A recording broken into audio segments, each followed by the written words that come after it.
Well, hi again, everybody, and welcome to this week's edition of Inside Furman Athletics. I am Dan Scott. Good to have you with us. Going to talk some football today with the coordinators for this Southern Conference champion Furman football team. Justin Roper on the far right, Duane Vaughn in the middle, offense and defense respectively. Both squads have had challenges. Both squads have overcome challenges, and both are playing very well right now. And, well, they're playing at a championship level, and I guess that's the goal to get to, right, guys? Absolutely. Yes. Yeah, absolutely. So let's just, from your perspectives, Justin, I'll start with you. Record being what it is, championship already secured, but has the season gone to your expectations on your side of the ball? It has. The path to get there isn't always how you expect it to go, but this is really the goals we set for ourselves. We don't really know how each game's going to turn out. We don't know how many points it's going to take to win, and all those factors. But the fact that you get to the end of the season here with one game left, and we have a outright championship, only loss being a Power 5 team. That's what you want to. That's what you want to have happen, and it's really good to see our team play as a total team and unit. Duane, from your standpoint, I can't imagine that you're not happy, but are you satisfied? Because every week the numbers seem to get better and better and better. Yes, no, definitely pleased with how we've been playing down the stretch. I think, early in the year we definitely had some challenges, whether it was we started slow some games, gave up some, touchdown drives or long drives, whether it was not finishing halves or even finishing games. Think back to Kennesaw State, think Citadel. And so to be able to learn from those when you are fortunate enough to win because you play complementary football all three phases, and then, like I said, so you're able to learn, grow, and continue to get better and feel like really all three phases we've been playing our best these past couple weeks. And Justin, that's going to happen over the course of any season, even for championship teams. There are going to be games where the offense maybe has to carry the defense a little more, or the defense has to carry the offense, or both of you have to carry special teams, or whatever. You'd love the fact that all three phases play exceedingly well every single game, but the reality is that usually doesn't happen. Yeah, usually in other seasons, usually the case is one side of the ball feels more pressure to perform every week, or vice versa. And I think that's been the tale of this season. It's been a lot of ebb and flow in the course of a game. I think we feed off each other. I think you have to play like contextual football. I think, and even as a coordinator, you have to call a game with context of what's going on the other side of the ball, how is the feel of the game. And I think we've done a good job of that. When we've needed to be aggressive, we'll be aggressive. When we need to control the ball and own the clock, we've done that. And I think being able to play off of a great defense, great special teams helps. For those who don't know, here on campus we have a low-power over-the-air radio station, and it's not online. It's just over the air, but on that I play football and basketball games as they happen, only the wins because I'm a front runner. I don't play the losses. But as we were getting ready to record this, the Chattanooga game from 2 weeks ago was playing, and we all know that's Tyler gets hurt. It was such a difficult first half, 89 total yards, and the defense just kept digging and digging and digging. And at one point, late in the third quarter, after we punted again, I went down to Marcus McMorris on the sideline, and I said, Marcus, how much more can we keep heaping on this defense?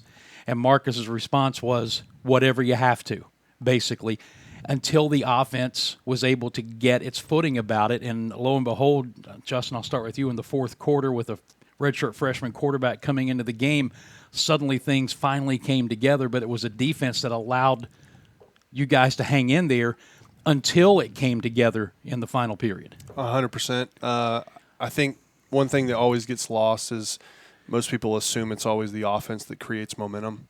And I don't think that's always the case. If you look at that game, the spark happened on a defensive turnover.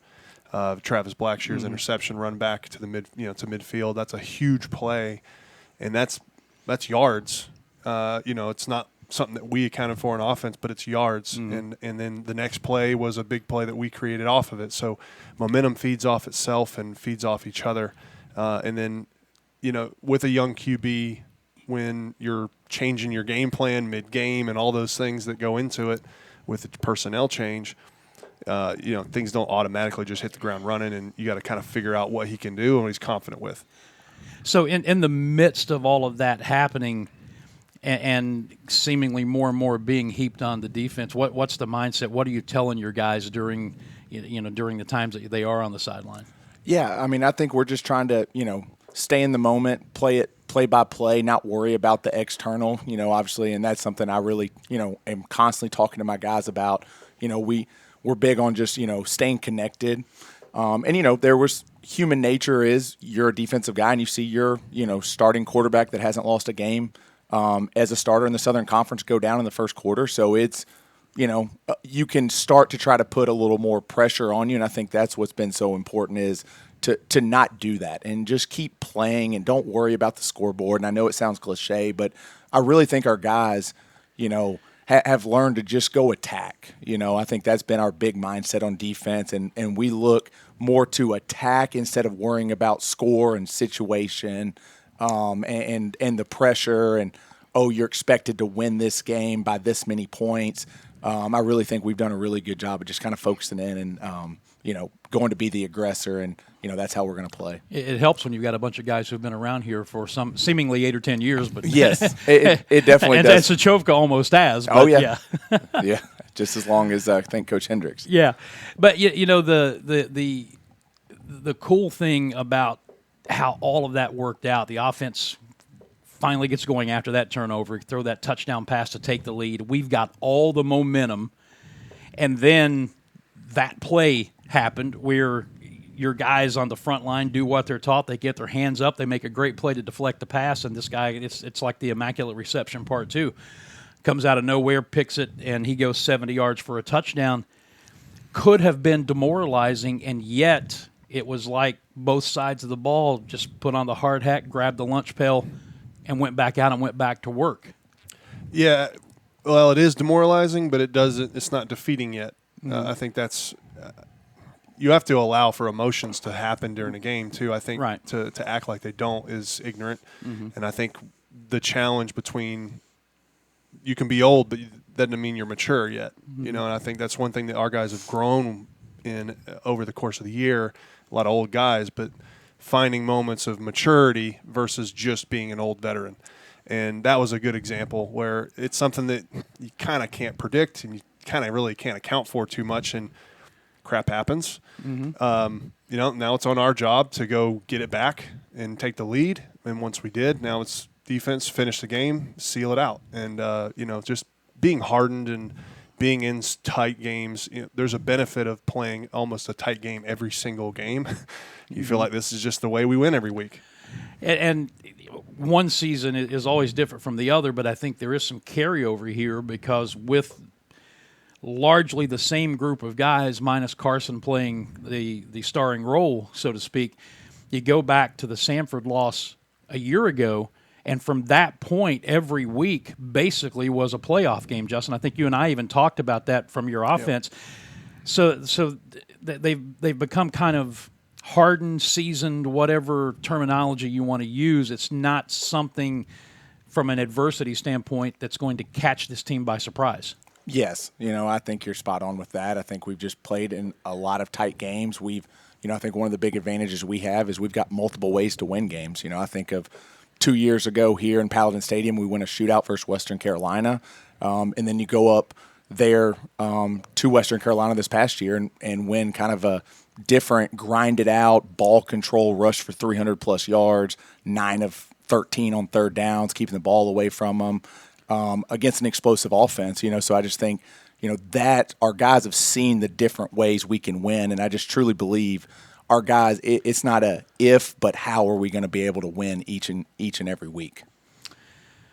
Because of the different skill sets, talent sets, because your offense is so multiple, because your defense is so multiple and aggressive, how do you guys complement one another? How much collaboration is there during the week when it comes to game plan, or hey, when we go out to practice today, we're good on good or whatever it is, could you do this so I can do this? How, Justin, I'll start with you. We have certain parts of practice every day where we do that. And I go sit in his office and we compare what we want to get, what we want to look, from the other side of the ball. And I think the biggest iron sharpens iron is the phrase. Mm-hmm. And I think the way that really shows up was spring ball and fall camp. And this is maybe some hidden things that help build a team is the amount of things that we can do on offense schematically gives them the ability to see all those reps and get all those problems ironed out that may arise in a particular play or game or whatever. And it happens in the practice field, and they can correct, and then they have counters off of it, and then all the different stuff that they can show us with disguises and coverages allow us to really not be shocked on game day when something happens. That's why that's why you can have a freshman quarterback come in. He's seen all the disguising and different coverage changes and with really good corners and safeties. So I think that's really what we've found, and we've talked about it, just the amount of things that we can show each other. There's really nothing too much that you're going to be surprised with on game day that you can't fix quickly. How has the multiple facet of Justin's offense helped you in crafting defensive game plans against the offenses that we see in this conference? Because, you go back just maybe only 3 years ago, you had to prepare for 2, possibly 3 teams that were going to run some form of the triple option, and now pretty much that's out the window. With some rule changes and coaching changes and everything, and now you're having to defend more of the spread and a lot of the hurry-up. So how has what they do helped your defense get better? Well, I think you hit the nail on the head just with how multiple they are. I mean, they'll give you 2 tight end sets, they'll give you 2 back sets, 4 wides, they give you empty, motions.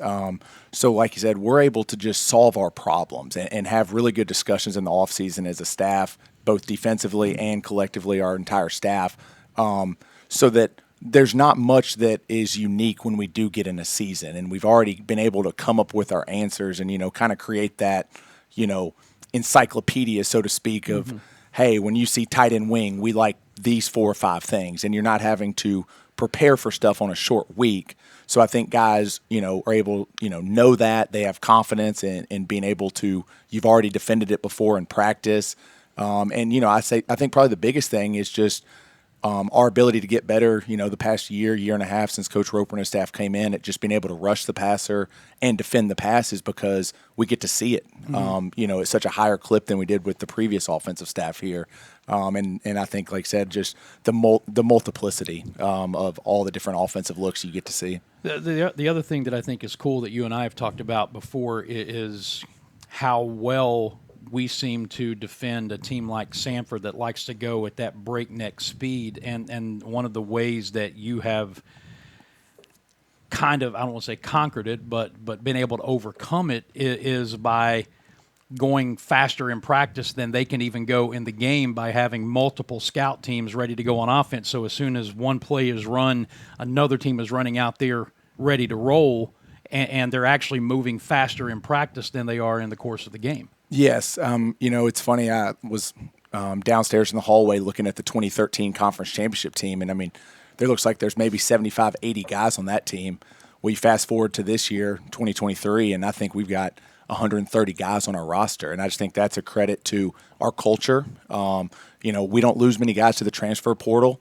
Obviously, it's a very tough school here at Furman, academic requirements, and, so we've really worked hard at the walk-on piece, and we've had lots of guys come in as walk-ons that have gone on to earn partial or full scholarships. And I think guys just buy into the developmental piece. So that's something that's been huge. I'll never forget. I mean, we had a quarterback was out sick, and, Charles Watson, our third-string quarterback, comes down to scout team, volunteers. So I just think there's no egos on our team. Guys buy into a role, even if it's a role maybe they don't want to do, and they realize that, hey, practice is a process, and, hey, you reap that reward on Saturday, but it's really the preparation. I think our guys are really bought into that. And, Justin, every coach says that, but oftentimes players have to see it actually play out before they'll totally buy into it. Yeah. practice is an interesting part of the process, and you have to put your guys in tough scenarios to let them fail, and that's part of what we'll do against each other. And then there's part of scenarios where you want to kind of let them succeed as well. And our example in offense for recent success is I found times maybe every other week during the week of practice to let Carson be the 2-minute drill quarterback, because we do it once a week. And, it's a little bit of a sacrifice to take Huff out in the middle of the season and not give him that rep, because he can use it as well.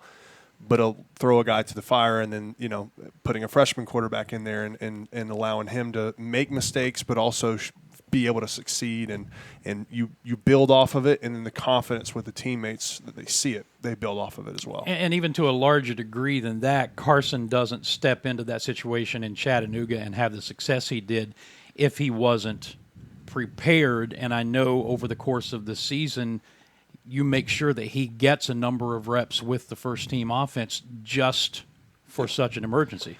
Yeah, I've played the position. I've been a starter, I've been a backup, and I've been a guy that's rotated in the middle of games as well. So I've kind of felt those scenarios, and there's an aspect of you need to be in there with the ones if you're going to ever be in there with the ones. Right. And you need to be able to do it. You need to have shown that you can, and you need to go in there and make a mistake so that when you get the next opportunity, you can fix it. And it's something that there's no perfect formula, and part of it is, when we cross over, I'll put Carson in with a particular set with the ones, and I want to make sure he gets a bad look that he has to figure out, and it's just planning those situations ahead of time. So the first time he's not seeing it is game day, where he's, big-eyed and the moment's not too big. Yeah, Duane and I have been here the same amount of time. We're both in our 13th season, so he's kind of grown up here, but you've coached multiple places. Was there this kind of collaboration on both sides of the ball and other places that you've been? I've had other places where we've done some crossover stuff, and any healthy environment, that's going to happen to some degree. And the question is what are the agendas? Right. That's always the question. That can go down a very dark hole with coaches, because we're prideful and we want our side of the ball to do to win. And I think if everyone is collaborating towards the main goal of winning the game, not necessarily our parts, then you're always going to end up in the right spot. If that's winning shootouts where you have to give up more points, but we're going to end up winning the game, or if it's ball control where I don't get the nice stats, but we win the game, that's what we got to do. How long did it take you to learn to check your ego at the door? Or have you learned to check your ego at the door? Definitely have learned that. And, me and Justin, after the win this past Saturday, kind of shared an embrace right up there by the wall. And, we're talking about, it seems like yesterday, we had offered him the job, and kind of almost he got a little official visit, flew down here. I picked him up. We kind of joked it was like a blind date.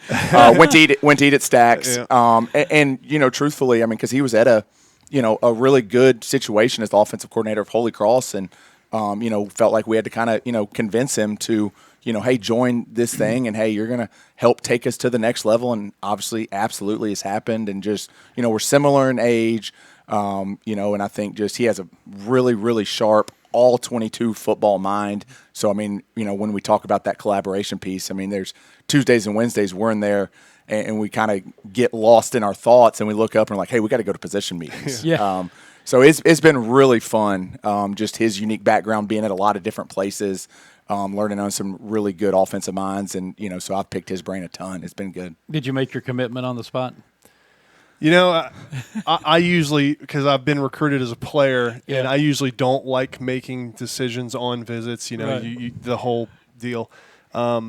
But I'm from 2 hours away from here. Right. My best friend in high school played receiver here, Mm-hmm. David Hendricks. And so I kind of know what this place has been about. I actually legendarily went to the summer prospect overnight camps, the kids camps that are so legendary here. So I've been on this campus, and I knew what this place has been and can be. Mm-hmm. And I knew the only thing that I really needed to answer for myself was, because it checks every box off the field as far as family and life situation. The only thing I needed to make sure was, all right, are the resources, is the commitment, is the vision there to win at the highest level? Because that's the only reason I would be here, and it is. And that was the biggest thing that was answered. And so I told Coach we were in the staff meeting, staff room, and just kind of sitting there and just socializing a little bit. And I said, Coach, can I accept the job? And he goes, yeah.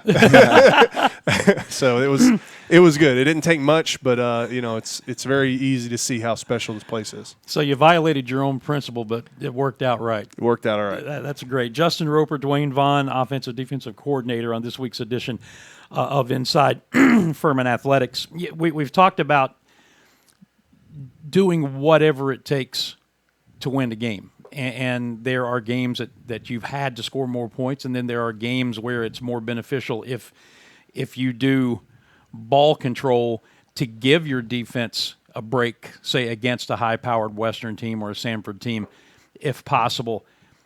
And again, to me, you've got to have kids who are willing to buy into that. Yeah, and I think it's the staff as well, because when anytime you're going to start going into ball control offense, how's your receiver coach going to handle it? How is the running back?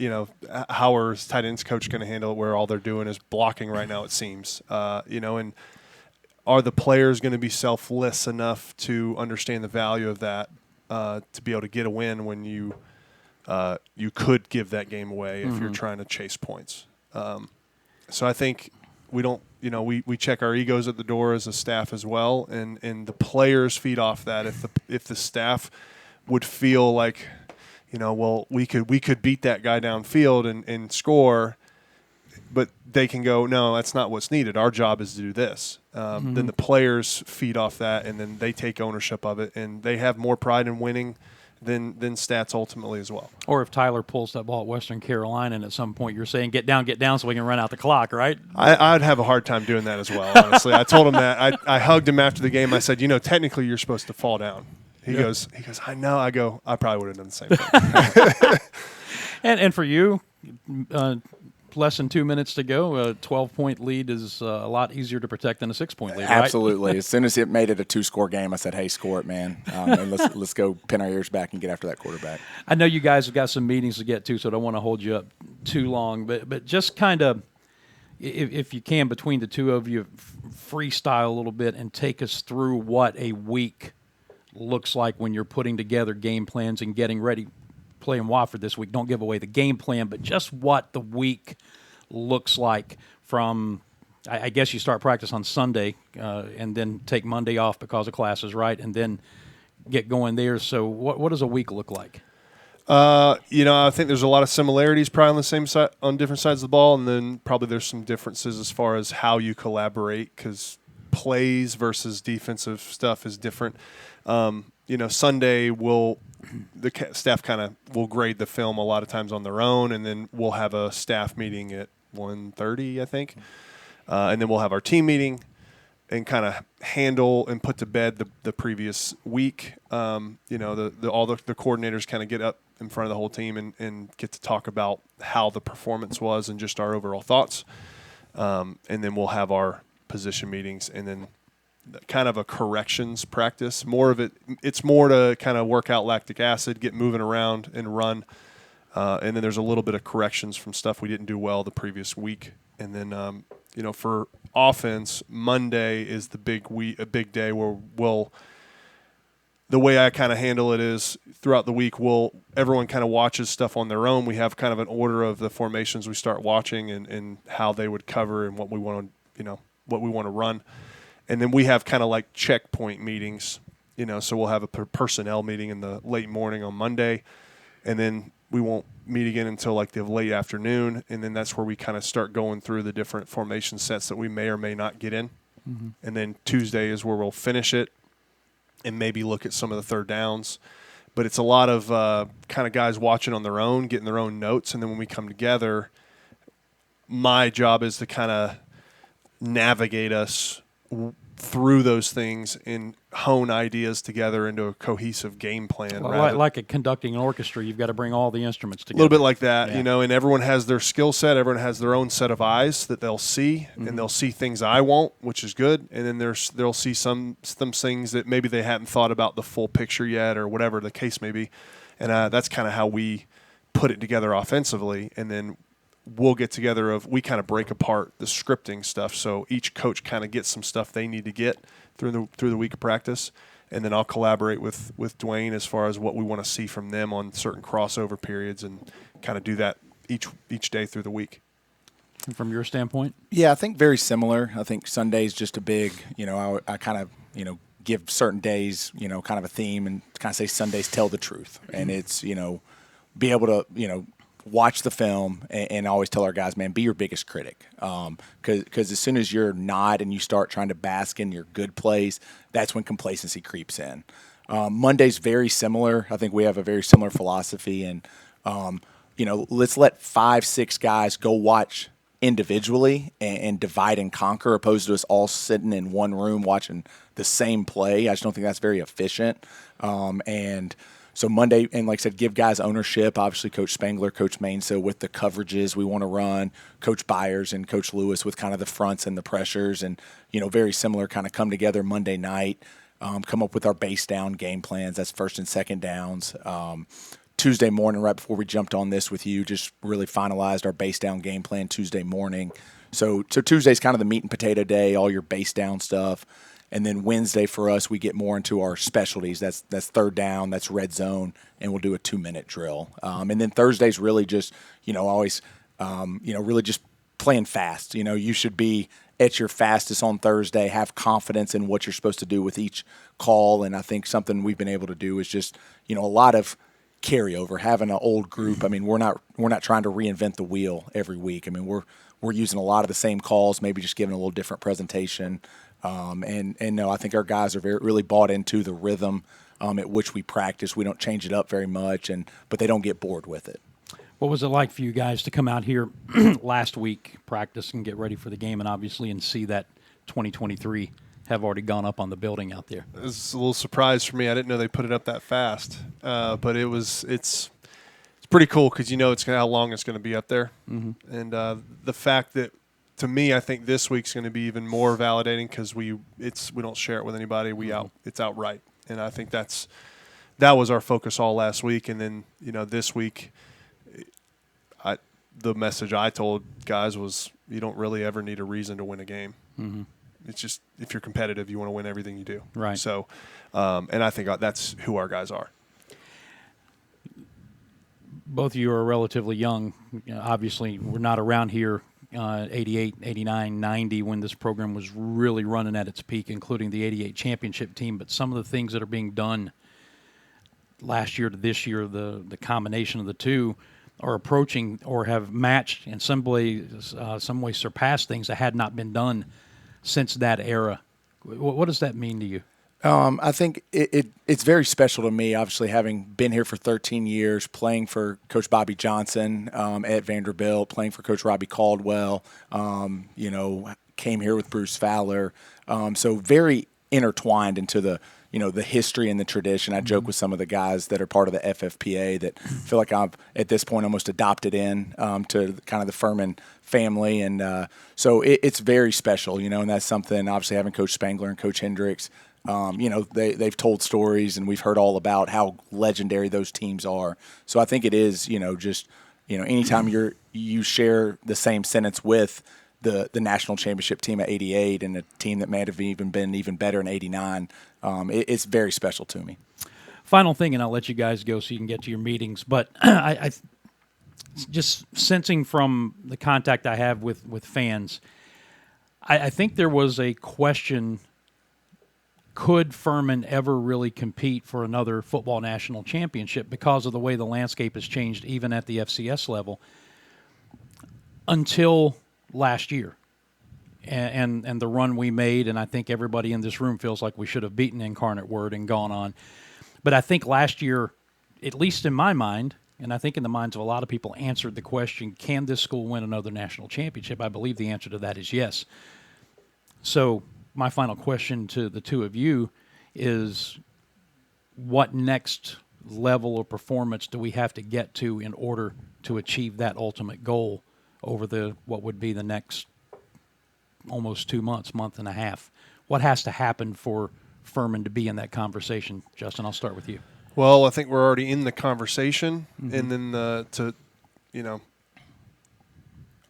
as a player and a coach, I played in the Big Sky, and we got to a national championship, and then coached in the Missouri Valley as well, where a lot of the national champions are coming from right now. And so coaching against those teams and playing, on one of those teams, our team this year feels a lot like the Montana team that I played on in 2009 that played for a national championship. There's not any one particular star. I know that Tyler Huff gets a lot of notoriety, but there's as many other playmakers that make their impact on game day than just him. And it's a full team unit that wins. In any particular game, we feel like we can win. You don't, like Coach Vaughn said, you can win any number of ways, and you have to be able to do that if you're going to play against big teams. And I think the other method that will help us get there is if we can do our job and we can get home field advantage. That's also a huge advantage as well. It's not to be undersold. It's not like we can't go win on the road. We've done it. This entire season was winning on the road, basically. Right. Big games on the road. But to be able to win at home multiple weeks, the toll doesn't add up like if you're making road playoff wins, and that eventually adds up. And I know that being one of those teams up there that wants Southern teams to come up in the snow and the ice and all that, they feel like that's half of their game plan, because I was one of those teams, and I think that's one of our methods is not dropping a game that we shouldn't drop, and getting a high seed so we can have a home field playoff advantage, and then every game is in a vacuum at that point, and you got to find a way to win a game. Maybe get one of those northern or western teams on a rare 75-degree December day here on the turf. Come down and cramp. Yeah. That'd be great. From your standpoint? I just think back to, in 2013 we went up and played North Dakota State in the Fargo Dome, and they ultimately went on to win the national championship. And I remember being on the plane ride back, and, just my takeaway, I thought we played pretty decent, but if you remember that game, I think we had the ball 3 times inside the 5-yard line and came away with 3 points. And I remember the note I wrote down to myself is they just didn't beat themselves. Yeah. And, I just think there's a lot of similarities to our team, whether you look at the turnover margin, just being able to, like I said, make plays in all 3 phases. And, man, we just don't beat ourselves. Yeah. And I just think when you look at us, I think we're a tough out. I really do. You've got to truly come in and beat us, and we're not going to give it to you. And guys are going to play hard. Guys are, bought into the formula. So, I think, definitely have, reminds me of some of the better teams I've seen at the FCS level. Well, the cool thing about this as we wrap up, the statistics don't always tell the full story, but I think in this case they do help tell the story, because we don't have on offense guys with eye-popping numbers, but you have so many different guys who are contributing. Defense, we have 33 sacks, but we don't have one guy with 14 of those. Nobody has more than 5, right. Luke Clark. So I think it kind of speaks to what you're talking about here. Depth, camaraderie, all of those things that we talk about in cliches and we take for granted, but I think we're seeing it all play out right here. Yeah, you need a balance. You can't have no playmakers. Mm-hmm. You can't have everyone having average stats and no one can actually make a play. But you can't just solely rely on 1 or 2 players, because then what happens if that guy's hurt, or breaks a shoelace, and has to come out. There's a little bit of a next up mentality, but you still need to have some guys that can create as well. And I think that's the balance that we're able to find on both sides of the ball. And when you're that way, if you're facing us on offense, you have to defend the offense, not this player. And it's changing a little bit with depending on who the quarterback is or whatever formation set we're in. And then defensively, okay, well, if we just play, we could just run on them. No, okay, well, how are we going to create some big plays in the passing game? Well, can't take too long because they're going to get after the QB. So there's a lot of aspects that go into planning to play us.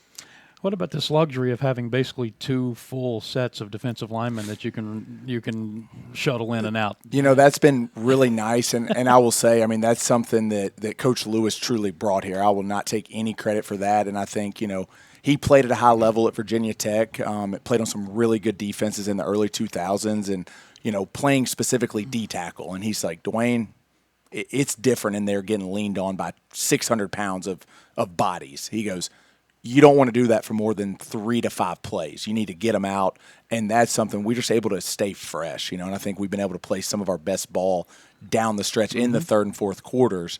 No different that, been able to rotate even linebackers, back end, and I just think that keeps our guys fresh, and guys have confidence. And again, like I said, similar to the offensive stat piece, I mean, there's no egos. Guys are just as excited about other guys making plays. I mean, you look at a guy like Danny Scianna Saturday, was a starter, ended up moving Evan DiMaggio up to being a starter, but then second series of the game, he's out there and he gets a pick, right. And that just doesn't surprise me, and guys make the most of their opportunity, and I think they're even more fired up about when their teammate makes a play than them making a play. We could keep going, but these guys have to meet and get ready to continue the game plan for Wofford coming up on Saturday. But thank you so much for your time. I think this is going to be really good for our fans to kind of get inside your minds a little bit. Justin, Duane, thank you guys. Thank you. This has been this week's edition of Inside Furman Athletics, and just a heads up, it could be the final one until January with Thanksgiving week coming up, and we normally take December off anyway. May sneak in one more, but, you'll know when you see it, right? We'll be back at some point, but again, thanks to Justin, thanks to Duane, and thank you, as always, for checking us out. I'm Dan Scott, saying God bless you, and so long, everybody.